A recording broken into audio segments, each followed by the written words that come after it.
उनके जन्मदिन की, उनकी वैवाहिक वर्षगांठ की और स्कूल के 25 वर्ष पूरे होने की। सच में होंगे मैं सॉरी बोलता हूँ कि मैं पहले यहाँ पर क्यों नहीं आया। एक दो बार आपने बुलाया भी था, लेकिन इसी कारण उसमें पहुंचा नहीं। लेकिन आज जब यहाँ आया हूँ और मैंने यहाँ का माहौल देखा है, यहाँ प्रतिभाओं को तराशने का आपका तरीका देखा है, आपकी रचनात्मकता देखी है, तो मेरे पास शब्द नहीं है उसको कहने के कि जो लोकेश के साथ जिसको व्यक्त कर सकता है मैं उसको ठीक से व्यक्त नहीं कर पाऊंगा। लेकिन मुझे बहुत अच्छा लगा कि मैं आज यहाँ आप सबके बीच में हूँ। जब बच्चों के बीच में आते हैं, किसी के 95%, किसी के 100% देखते हैं, हमें हमारा बचपन याद आ जाता है।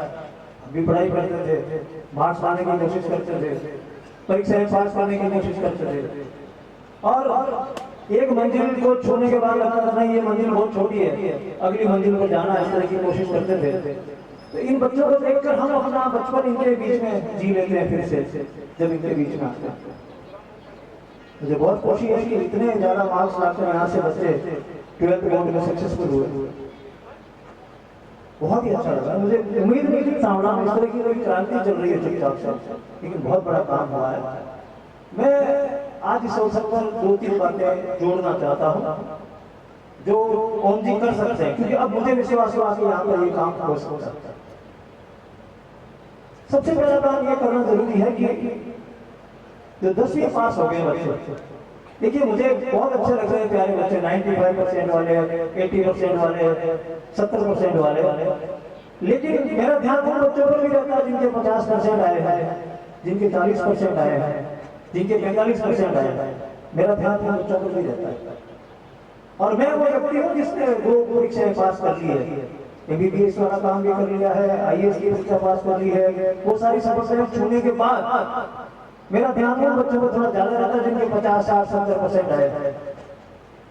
और मैं क्योंकि मनोविज्ञान भी पढ़ाता हूँ, तो मैं मानता हूँ कि इंटेलिजेंस जो है अभी उनकी बाहर निकली नहीं है। कुछ बच्चे भाग्यशाली रहे, उनके माता पिता ने वातावरण दिया, स्कूल ने वातावरण दिया कि वो ज्यादा परसेंटेज लेकर आ गए। लेकिन जो बच्चे कम परसेंटेज लेकर आए वो कम इंटेलिजेंट नहीं है, वो भी यहाँ हो सकते थे, लेकिन उनका ध्यान नहीं गया, वो कंसंट्रेट नहीं कर पाए, उनको माहौल नहीं मिला, मोटिवेशन नहीं मिला, पीछे रह गए।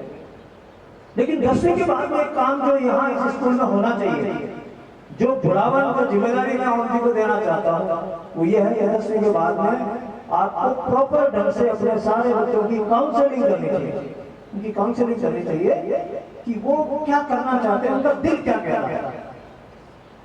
हो सकता है वो मैथमेटिक्स नहीं लेना चाहते, हो सकता है वो साइंस लेना नहीं चाहते, लेकिन क्योंकि 10वीं में उनके बहुत ज्यादा परसेंटेज आ गया तो माता पिता को भी लगता है साइंस लेना ही चाहिए इसको। अब बड़ी मुश्किल से रट रटा के वो बच्चा यहाँ तक पहुंचा है, 90% लाया, लेकिन इसका दिल नहीं कर रहा। 10वीं के बाद में पता लगाया जाना चाहिए कि इन बच्चों का दिल क्या कहता है। अगर उन बच्चों का दिल कहता है मुझे डॉक्टर बनना, इट्स ओके।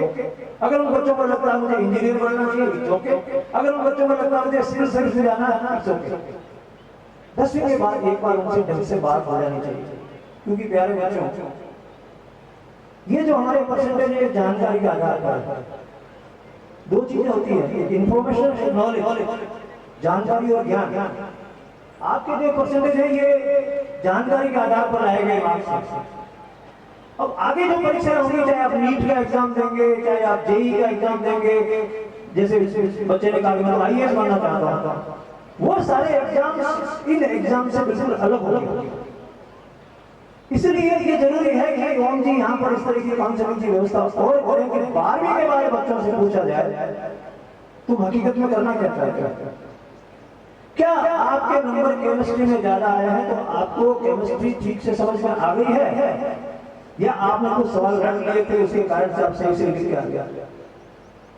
क्या आपके सामने बेंजीन ऐसे नाचती है चित्र के रूप में, बेंजीन ऐसे इसको ऐसे मोड़ सकता हूँ, ऐसे मोड़ सकता हूँ, इसको मैं ऐसे फोड़ सकता हूँ। क्या कोई मैग्नेट आपके सामने घूमता है, कोई सर्किट आपके सामने घूमता है? वो समझ आगे की परीक्षाओं में काम आता। इसलिए मुझे कई बार डर लगता है, आपने कहा मैं सीखकर भेजा बच्चे को, कई लोग बच्चे को उठा जाते हैं, यहाँ से बड़े जोश में जाते हैं, और ये मैं आपको डिमोटिवेट नहीं कर रहा हूं, आपको मोटिवेट कर रहा हूं, आपकी हिम्मत बढ़ा रहा हूं। यहाँ से कोटा में जाते हैं, ग्रामीण परिवेश के बच्चे घर पे रहते थे, घर का खाना खाते थे, स्कूल आगे आगे इतनी शानदार व्यवस्था यहीं पर कर दी। अब मुझे कोटा में या सीकर में जाके बैठते हैं, फिर ये इतने लोग जैसे बैठे, इतनी बड़ी क्लास, और एक आदमी आके वहां माइक से बोलता है, वो धा बोल के आपके सामने से निकल जाता है। कुछ बच्चों को चीज पकड़ में आ जाती है, कुछ को पकड़ में नहीं आती।